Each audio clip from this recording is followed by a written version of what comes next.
ನಮಸ್ಕಾರ, Bidar news round ಅಪ್ಗೆ ಸ್ವಾಗತ. ನಾನು ಹನುಮಂತ್ ದೇಶ್ಮುಖ್. ಬನ್ನಿ ಕ್ವಿಕ್ ಆಗಿ ನೋಡೋಣ ಕಳೆದ 24 ಗಂಟೆಯಲ್ಲಿ ಬೀದರ್ ಜಿಲ್ಲೆಯಲ್ಲಿ ಏನಾಯ್ತು ಎನ್ನುವುದರ ಕುರಿತು. ಔರಾದ ತಾಲೂಕಿನಾದ್ಯಂತ ಕಳೆದ 2 ದಿನಗಳಿಂದ ಬಿರುಸಿನ ಮಳೆಯೊಂದಿಗೆ ಜನಜೀವನ ಸಂಪೂರ್ಣವಾಗಿ ಅಸ್ತವ್ಯಸ್ತಗೊಂಡಿತ್ತು. ಹಳ್ಳ ಕೊಳ್ಳಗಳು ತುಂಬಿ ಹರಿಯುತ್ತಿವೆ. ನೀರು ಮನೆಗಳಿಗೆ ನುಗ್ಗಿರುವಂತಹ ಘಟನೆಗಳು ಕೂಡ ಅನೇಕ ಕಡೆ ವರದಿಯಾಗಿವೆ. ಇನ್ನು ಯನಗುಂದ ಗ್ರಾಮದಲ್ಲಿ 25ಕ್ಕೂ ಹೆಚ್ಚು ಮನೆಗಳಿಗೆ ಮಳೆ ನೀರು ನುಗ್ಗಿದ್ದು ನಿವಾಸಿಗಳು ತಾತ್ಕಾಲಿಕ ಸ್ಥಳಾಂತರಕ್ಕೆ ಒಳಗಾಗಿದ್ದಾರೆ. ಯನಗುಂದ ಗ್ರಾಮದ ಬ್ರಿಡ್ಜ್ ಮೇಲೆ ನೀರು ಭಾರೀ ರಭಸದಿಂದ ಹರಿಯುತ್ತಿದ್ದು ವಾಹನ ಸಂಚಾರ ಸಂಪೂರ್ಣವಾಗಿ ಸ್ಥಗಿತಗೊಂಡಿದೆ.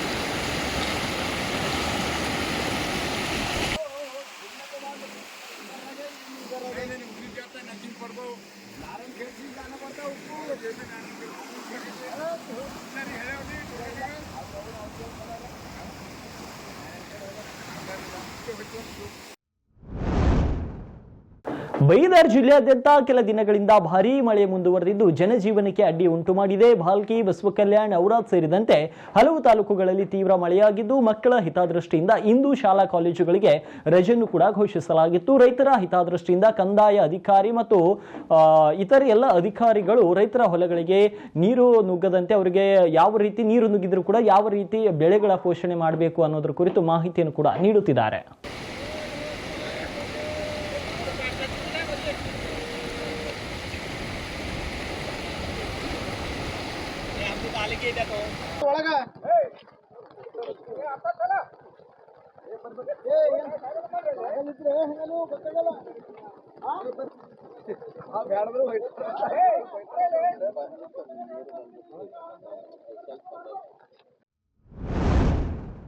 ಭಾಲ್ಕಿ ತಾಲೂಕಿನಲ್ಲಿ ವಾಡಿಕೆಗಿಂತ ಅಧಿಕ ಪ್ರಮಾಣದಲ್ಲಿ ಮಳೆ ಸುರಿಯುತ್ತಿರುವ ಹಿನ್ನೆಲೆ ತಾಲೂಕಿನ ಕಟಕ್ ಚಿಂಚೋಳಿ, ಏಣಕೂರ, ಚಳಕಾಪುರ, ಚಿಟ್ಟ, ಡಾವರ್ಗಾಂವ್, ಕಟ್ಟಿ, ತೂಗಾಂವ್, ಸಿದ್ದೇಶ್ವರ, ಚಳಕಾಪುರ ಸೇರಿದಂತೆ ಬಹುತೇಕ ಗ್ರಾಮಗಳ ರೈತರು ಪರದಾಡುವಂತಾಗಿದೆ. ರೈತರು ಬೆಳೆದ ಹೆಸರು, ಉದ್ದು, ಸೋಯಾ, ಹತ್ತಿ ಬೆಳೆಗಳು ಹೊಲದಲ್ಲಿಯೇ ಕುಳಿತಿದ್ದು ರೈತರು ಸಂಕಷ್ಟವನ್ನ ಎದುರಿಸುತ್ತಿದ್ದಾರೆ. ಅಲ್ಲದೆ ಕಾರಂಜ ನದಿಯ ನೀರು ಬಿಟ್ಟಿದ್ದು ಕಟ್ಟಿ, ತೂಗಾಂವ್, ಮಾಸ್ತಿಮಾಡು, ಡಾವರ್ಗಾಂವ್, ಗೋಧಿ ಹೆಪ್ಪರ್ಗ, ನೆಲವಾಡ, ಹುಣಜಿ ಸೇರಿದಂತೆ ವಿವಿಧ ಗ್ರಾಮಗಳ ರೈತರ ಜಮೀನುಗಳಿಗೆ ನೀರು ನುಗ್ಗಿದೆ. ಗ್ರಾಮದ ಒಳನುಗ್ಗುವ ಸಾಧ್ಯತೆ ಕಾಣುತ್ತಿದ್ದು ರೈತರಲ್ಲಿ ಆತಂಕ ಮನೆ ಮಾಡಿದೆ. उपडा जरा पडला नाही करा काय म्हण वरे हात कर करू दाखवा हात कर करू दाखवा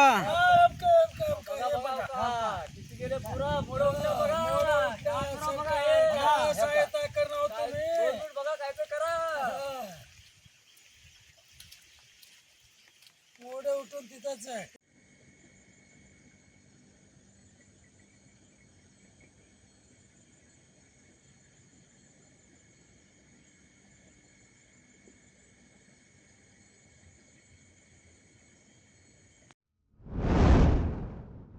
ಇನ್ನು ಹುಣಸೂರು ತಾಲೂಕಿನಾದ್ಯಂತ ಮಳೆರಾಯಿನ ಅರ್ಭಟ ಮುಂದುವರೆದಿದ್ದು ಹಳ್ಳ ಕೊಳ್ಳಗಳು ಕೂಡ ಭರ್ತಿಯಾಗಿವೆ. ಇನ್ನು ಹುಣಸೂರು ತಾಲೂಕಿನ ಮುಸ್ತಾಪುರ್ ಬಳಿ ಇರುವಂತಹ ಚುಳುಕಿ ನಾಲಾ ಜಲಾಶಯವು ಕೂಡ ತುಂಬಿ ಹರಿಯುತ್ತಿರುವ ಹಿನ್ನೆಲೆ 400 ಕ್ಯೂಸೆಕ್ ನೀರನ್ನ 4 ಗೇಟ್ಗಳ ಮುಖಾಂತರ ಹೊರಕ್ಕೆ ಬಿಡಲಾಗಿದೆ. ಇನ್ನು ಚುಳುಕಿ ನಾಲಾ ಜಲಾಶಯಕ್ಕೆ ಸಹಾಯಕ ಆಯುಕ್ತ ಮುಕುಲ್ ಜೈನ್ ಮತ್ತು ತಹಶೀಲ್ದಾರ್ ಶಿವಾನಂದ ಮೇತ್ರೆ ಭೇಟಿ ನೀಡಿದ್ದು ಜಲಾಶಯದ ಕಡೆ ಸಾರ್ವಜನಿಕರು ಬಾರದಂತೆ ಮತ್ತು ಜಲಾಶಯದ ಸುತ್ತಮುತ್ತ ರೈತರು ದನಕರುಗಳನ್ನು ಬಿಡದಂತೆ ನೋಡಿಕೊಳ್ಳಲು ಸಂಬಂಧಪಟ್ಟ ಅಧಿಕಾರಿಗಳಿಗೆ ಸೂಚನೆಯನ್ನ ನೀಡಿದ್ದಾರೆ.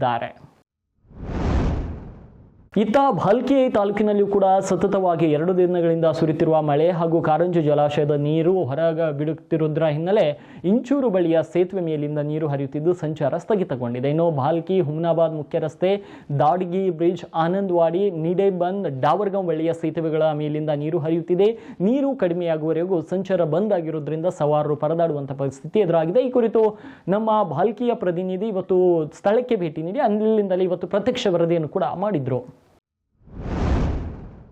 ಗಡಿ ಜಿಲ್ಲೆಯಲ್ಲಿ ಮಳೆರಾಯಿನ ಆರ್ಭಟ ಮುಂದುವರೆದಿದ್ದು ಸುರಕ್ಷಿತ ಸಂಚಾರಕ್ಕೂ ಅಡ್ಡಿಯಾಗಿದೆ. ಗಡಿಕೃಷ್ಣೂರ್ ಗ್ರಾಮದ ಸೇತುವೆ ಮೇಲೆ ನೀರು ಭಾರೀಯಾಗಿ ಹರಿಯುತ್ತಿರುವುದರಿಂದ ಅಪಾಯದ ಸಂಕೇತಗಳು ಜೋರಾಗಿವೆ. ಇನ್ನು ಅಪಾಯದಲ್ಲಿರುವಂತಹ ಸೇತುವೆ ಮೇಲೆ ವಾಹನ ಸವಾರರು ಸೇತುವೆ ಮೇಲೆ ಕನಿಷ್ಠ 2 ಅಡಿ ನೀರು ನಿಂತಿದ್ರೂ ಸಹ ವಾಹನ ಸವಾರರು ಸಂಚರಿಸುತ್ತಿದ್ದಾರೆ. ಇದು ಜೀವಹಾನಿಗೆ ಆಹ್ವಾನ ನೀಡುವಂತಾಗಿರುತ್ತದೆ. ಒಂದೇ ಸಮನೆ ಪ್ರವಾಹದ ರೀತಿ ನೀರು ಹರಿದು ಬಂದರೆ ಕಾರುಗಳು ನೇರವಾಗಿ ಹಳ್ಳಕ್ಕೆ ಉರುಳುವಂತಹ ಸಾಧ್ಯತೆ ಹೆಚ್ಚಾಗಿದೆ ಎನ್ನುತ್ತಾರೆ ಸ್ಥಳೀಯರು. ಚಾಮುಂಡಿ ಬೆಟ್ಟ ಹಿಂದೂಗಳ ಆಸ್ತಿಯಲ್ಲ ಎನ್ನೋ ಸಿಎಂ ಡಿಕೆ ಶಿವಕುಮಾರ್ ಅವರ ವಿವಾದಿತ ಹೇಳಿಕೆಗೆ ಬಿಜೆಪಿ ಶಾಸಕರಿಂದ ತೀವ್ರ ಪ್ರತಿಕ್ರಿಯೆ ನೀಡಿದ್ದಾರೆ. ಇನ್ನು ಬಿಜೆಪಿಯ ಶಾಸಕ ಶೈಲೇಂದ್ರ ಬೆಲ್ದಾಳೆ ನೇರವಾಗಿ ಪ್ರಶ್ನೆಯನ್ನ ಮಾಡಿದ್ದಾರೆ.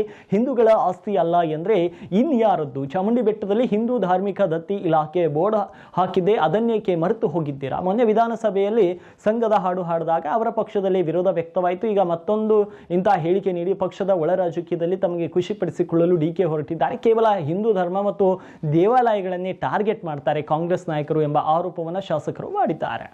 ಹಿಂದೂಗಳ ಆಸ್ತಿ ಇಲ್ಲ ಅಂದ್ರೆ ಮತ್ತೆ ಯಾರ್ದು ಆಸ್ತಿ ಇದೆ? ಮುಜರಾಯಿ ಡಿಪಾರ್ಟ್ಮೆಂಟಲ್ಲೇ ಹಿಂದೂ ಆಸ್ತಿ, ಹಿಂದೂ ಧಾರ್ಮಿಕ ದತ್ತಿ ಇಲಾಖೆ ಅಂತ ಬೋರ್ಡೇ ಇದೆ ಅಲ್ಲಿ. ಈಗ ಅವ್ರಿಗೆ ಏನಾಗ್ಯದ, ಮೊನ್ನೆ ಸಂಘದ ಹಾಡವನ್ನು ವಿಧಾನಸಭೆಯಲ್ಲಿ ಹಾಡಿದ್ರು, ನಾ ಅಲ್ಲೇ ಇದ್ದೆ ಒಳಗಡೆ.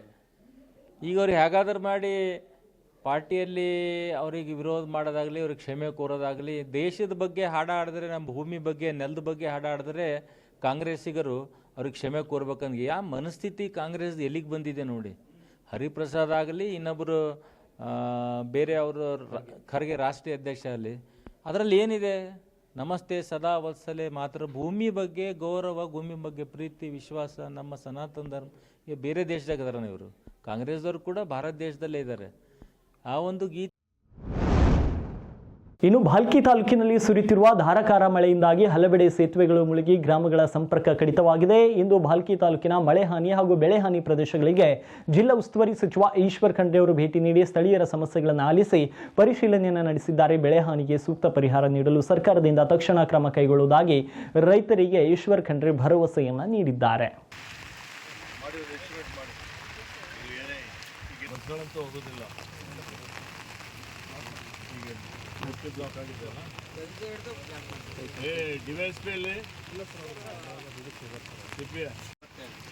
ಯಾವುದು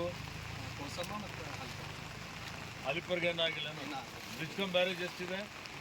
ಬ್ಯಾರೇಜ್ 20 ಸರ್. ಅವೆಲ್ಲ ಅದಕ್ಕೆ ಅಷ್ಟೇ ಮಾಡಿ ಯಾವುದೇ ರೀತಿಯ ಅನಾಹುತಗಳಾಗದ ರೀತಿಯಲ್ಲಿ ನೋಡ್ಕೊಳ್ಳಿ.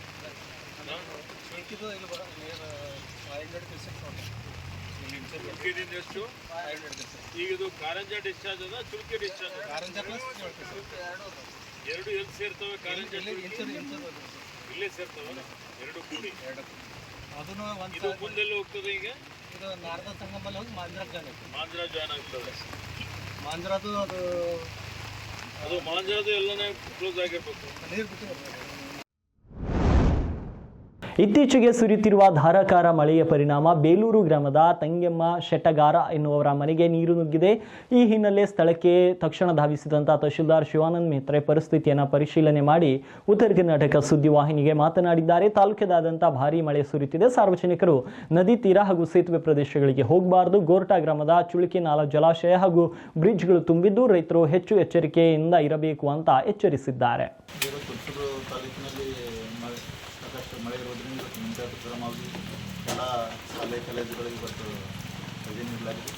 ಮತ್ತು ಈಗಾಗಲೇ ನಾವು ಗೋಟಾ ಗ್ರಾಮದಲ್ಲಿ ಒಂದು ಮನೆಯಲ್ಲಿ ಪ್ರವೇಶವನ್ನು ಓಪನ್ ಮಾಡಿ, ಮತ್ತು ಇಲ್ಲಿ ಬೇಲೂರು ಗ್ರಾಮದಲ್ಲಿ ತಂಗೆಮ್ಮನವರು ಮನೆಯಲ್ಲಿ ನೀರು ಸುರಿ ದವಸ ಧಾನ್ಯಗಳು ಅನೇಕದ ಮಾಹಿತಿ ನಮ್ಮ VAO ಕಡೆಯಿಂದ ಮತ್ತು ಅದಕ್ಕೆ ಇಮಿಡಿಯೇಟಾಗಿ ನೀಡಿದ್ದು. ಇದರಲ್ಲಿ ಈಗಾಗಲೇ ಕನ್ಸ್ಟ್ರಕ್ಷನ್ ಮೇಲ್ಗಡೆ ಕಂತಿದ್ದಾರೆ. ಅದಕ್ಕೆ ಒಂದು 4 ದಿವಸ ಬೇರೆ ಕಡೆ ಇವರಿಗೆ ಗ್ರಾಮ ಪಂಚಾಯತಿಯಿಂದ ಶಿಫ್ಟ್ ಮಾಡಿರೋದು.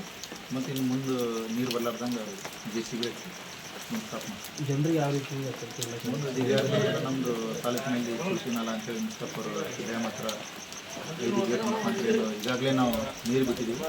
ಮುಂದೆ ನದಿ ಪಾತ್ರಗಳ ಜನಗಳೆಲ್ಲ ಯಾವುದೇ ರೀತಿಯಿಂದ ಜಾನುವಾರು ತಾವುತ್ತಾ ಇಲ್ಲ. ಯಾವ ಥರ ಕೆಲಸ ಮಾಡ್ತಾರೆ? ಈಗಾಗಲೇ ಸರಿಯಾದ ಕೊಟ್ಟಿದ್ದೀವಿ. ಏನು 2-3 ದಿವಸಗಳಲ್ಲಿ ಏನು ಇನ್ನೊಂದು ಮನೆಗಳು ಬಿದ್ದಿದ್ದಾವೆ.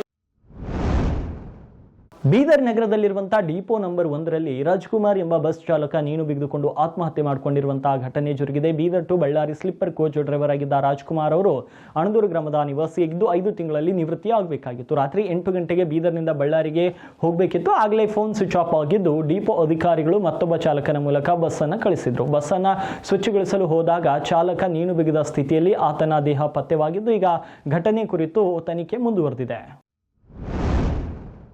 ಸತತ ಮಳೆಯ ಹಿನ್ನೆಲೆ ಬೀದರ್ ಕಲಬುರಗಿ ನಡುವೆ ನಿತ್ಯ ಸಂಚರಿಸುವಂತಹ ಡೆಮೋ ರೈಲು ಸಂಚಾರವನ್ನು ನಾಳೆ ರದ್ದುಗೊಳಿಸಲಾಗಿದೆ. ಹವಾಮಾನ ವೈಪರೀತ್ಯದ ಕಾರಣದಿಂದಾಗಿ ಬೀದರ್ ಕಲಬುರಗಿ ಗಾಡಿ ಸಂಖ್ಯೆ 77631 ಹಾಗೂ ಕಲಬುರಗಿ ಬೀದರ್ ಗಾಡಿ ಸಂಖ್ಯೆ 77632 ನಿತ್ಯ ಸಂಚರಿಸುವ ರೈಲಿನ ಸಂಚಾರವನ್ನು ರದ್ದುಪಡಿಸಲಾಗಿದೆ ಅಂತ ದಕ್ಷಿಣ ಮಧ್ಯ ರೈಲ್ವೆ ಪ್ರಕಟಣೆಯಲ್ಲಿ ತಿಳಿಸಿದೆ.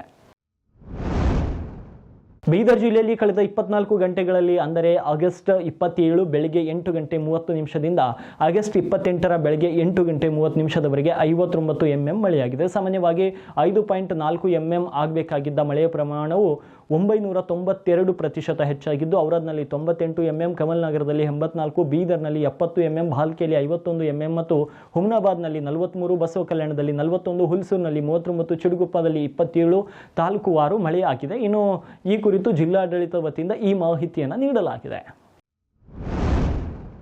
ಬೀದರ್ ಜಿಲ್ಲೆಯಲ್ಲಿ ನಿರಂತರವಾಗಿ ಸುರಿತಿರುವ ಮಳೆಯಿಂದ ಆಗುವ ಅನಾಹುತಗಳನ್ನು ತಪ್ಪಿಸಲು ತಕ್ಷಣ ತುರ್ತು ಕ್ರಮಗಳನ್ನು ಕೈಗೊಳ್ಳಲು ಅರಣ್ಯ, ಪರಿಸರ ಹಾಗೂ ಜೀವಿಶಾಸ್ತ್ರ ಮತ್ತು ಜಿಲ್ಲಾ ಉಸ್ತುವಾರಿ ಸಚಿವ ಈಶ್ವರ್ ಖಂಡ್ರೆ ಅವರು ಅಧಿಕಾರಿಗಳಿಗೆ ಸೂಚನೆಯನ್ನು ನೀಡಿದ್ದಾರೆ.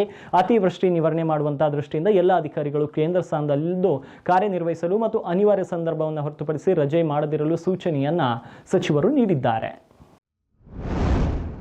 ಭಾರತ ಸರ್ಕಾರದ ಸಾಮಾಜಿಕ ನ್ಯಾಯ ಮತ್ತು ಸಬಲೀಕರಣ ಮಂತ್ರಾಲಯವು ಆಚರಿಸುತ್ತಿರುವ ನಶಾಮುಕ್ತ ಭಾರತ ಅಭಿಯಾನದ ಅಂಗವಾಗಿ 2025 ಆಗಸ್ಟ್ 29ರಿಂದ 31ರವರೆಗೆ ಬಂಡೀಪುರದಿಂದ ಬೀದರ್ವರೆಗೆ 3 ದಿನಗಳ ಕಾಲ ಬೈಕ್ ಜಾಥಾ ಕಾರ್ಯಕ್ರಮವನ್ನು ಆಯೋಜಿಸಲಾಗಿದೆ. ಮದ್ಯಪಾನ ಮತ್ತು ಮಾದಕ ವಸ್ತುಗಳ ದುರುಪಯೋಗದ ಬಗ್ಗೆ ಜಾಗೃತಿ ಮೂಡಿಸುವುದು ಮತ್ತು ಮಾದಕ ವಸ್ತು ಮುಕ್ತ ಸಮಾಜ ನಿರ್ಮಾಣಕ್ಕೆ ಪ್ರೇರಣೆ ನೀಡುವುದು ಈ ಕಾರ್ಯಕ್ರಮದ ಉದ್ದೇಶವಾಗಿದೆ ಅಂತ ರಾಜ್ಯ ಸರ್ಕಾರದ ಯುವ ಸಬಲೀಕರಣ ಮತ್ತು ಕ್ರೀಡಾ ಇಲಾಖೆಯ ಸರ್ಕಾರದ ಪ್ರಧಾನ ಕಾರ್ಯದರ್ಶಿ ನವೀನ್ ರಾಜ್ ಸಿಂಗ್ ತಿಳಿಸಿದ್ದಾರೆ.